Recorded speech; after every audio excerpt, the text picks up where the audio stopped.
Tak přátelé, dneska tady mám na ukázku kytaru Cremona Luby, tentokrát v klasické velikosti, nikoli parlor, ale klasická španělka.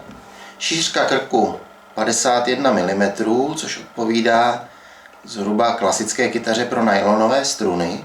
Ovšem na této kytaře jsou nataženy struny kovové, a to v tomto případě šíře 10 mm nebo desítky, jak se jim taky říká.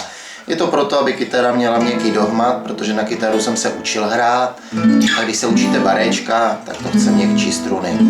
Kytara zní velice pěkně, je to teda, jak jsem říkal, Cremona Luby, čili made in Czechoslovakia. Její jediná nevýhoda tyhle kytary, nebo nevýhoda, vada, spíš bych to řekl vada na kráse, je malinko ohraný hmatník, ale ne nijak moc. Pražce jsou stále v dobrém stavu a všude pěkně sedí. Kytara má nízký dohmat, nikde nic nedrnčí, takže když projedu takhle struny po různých polohách, tak je slyšet, že nikde se neozývá žádné drnčení. Přitom dohmat na strunách je seřízený krásně nízký. Čili na kytaru se příjemně hraje, ideální začátečnická kytara nebo kytara k táboráku. Kytara krásně ladí, a to ve všech polohách, nejenom na prvních 3 pražcích, jak u levných kytar bývá zvykem. Typ této kytary se mně nepodařilo úplně vypátrat, protože přeci jenom dole popis v té kytaře, tam není teď zrovna vidět, ale popis v té kytaře už nějaký pátek pamatuje. Číslo výrobku je zde uvedeno 403. Jak jsem říkal, ta vada na kráse té kytary je lehce ohraný hmatník, ale je to v podstatě jenom barva ošoupaná. A potom druhá vada, která se mě nechtěla opravovat, protože by znamenala výměnu celé této desky, je, že kytaře chybí jeden ladící kolíček. To jsem vyřešil tak, že jsem ten drátek, který po kolíčku zbyl, ohnul. Kytaru je možné ladit buď to prsty nebo kleštěma. Vzhledem k tomu, že je to začátečnická táboráková kytara a celkem vyschlá, pěkná, drží ladění, tak lazení tohoto kolíčku nikdy nebylo moc potřeba.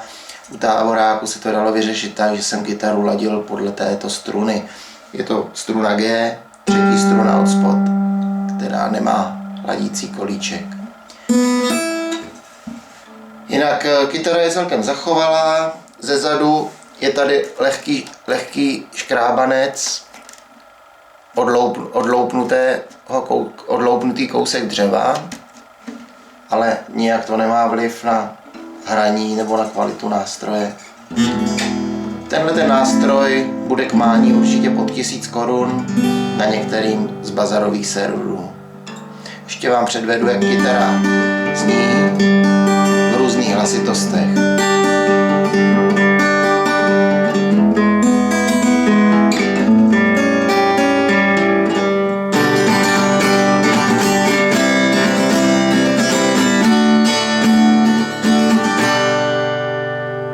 Zvuk je jasný, má o dost víc basů, než měla kytara Cremona Luby Parlor, kterou jsem prodával.